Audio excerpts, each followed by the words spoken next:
Welcome to this explainer video. We're going to talk about some key advice to help you maximize your success for the rest of the term.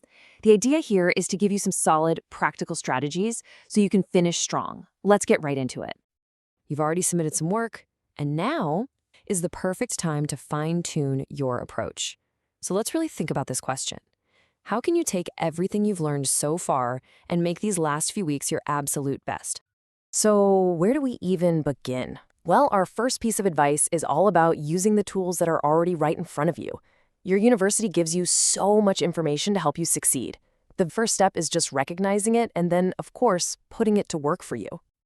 This might seem pretty simple on the surface, but its effect is huge. You should think of every single comment, every grade, and every announcement as valuable data. It's information about your performance and what your course expects. Actively using this information is the most direct way to improve your work. So where can you actually find all this feedback? Well, first, you get direct, individual comments on your assignments. These are tailored just for you and your work. Second, you should always check the announcements for general feedback that might apply to the entire class. And finally, and this one is so important, use the detailed grading rubrics. A rubric is pretty much the answer key to an assignment. It tells you exactly what is required to earn a top grade before you even start.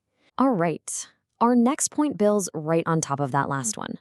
Once you understand the feedback and you know what an assignment requires, the next step is about the quality and the depth of your work.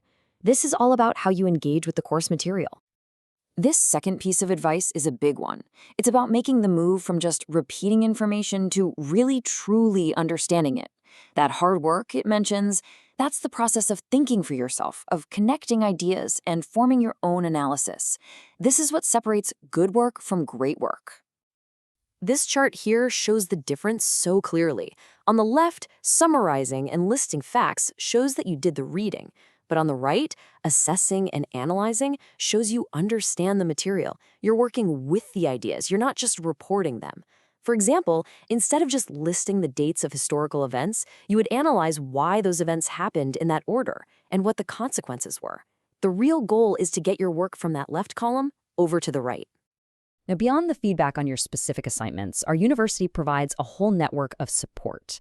These resources are designed to help you with every part of your academic work, from basic research all the way to developing complex arguments. Knowing what they are is half the battle. You start with your core materials, your textbook, the announcements, any videos. That's your foundation. Then you expand out from there. Use the university library and other resources the university provides, like the Writing Center. Finally, you can tap into the community through the Insights Forum. Talking with classmates can spark some great ideas and help you see things in a new way. But just remember, the final work must always be in your own academic voice. We've covered two key pieces of advice and the resources that are available to you. So now let's talk about what you're going to do with all this. The idea is to turn these concepts into action right away. Okay, there are 3 weeks left. That is the perfect amount of time to see some real improvement by applying these ideas. Every assignment, every discussion post you make from this point on is a new opportunity to use feedback and apply deeper thought. Let's finish this term with your best work. So I'll leave you with this final question. What is the one thing you will do right now? Are you going to go review the rubric for your next assignment? Or maybe reread the last piece of feedback you received? Decide on one small, specific step and do it today. That's how progress gets started. Thank you for your time and for listening.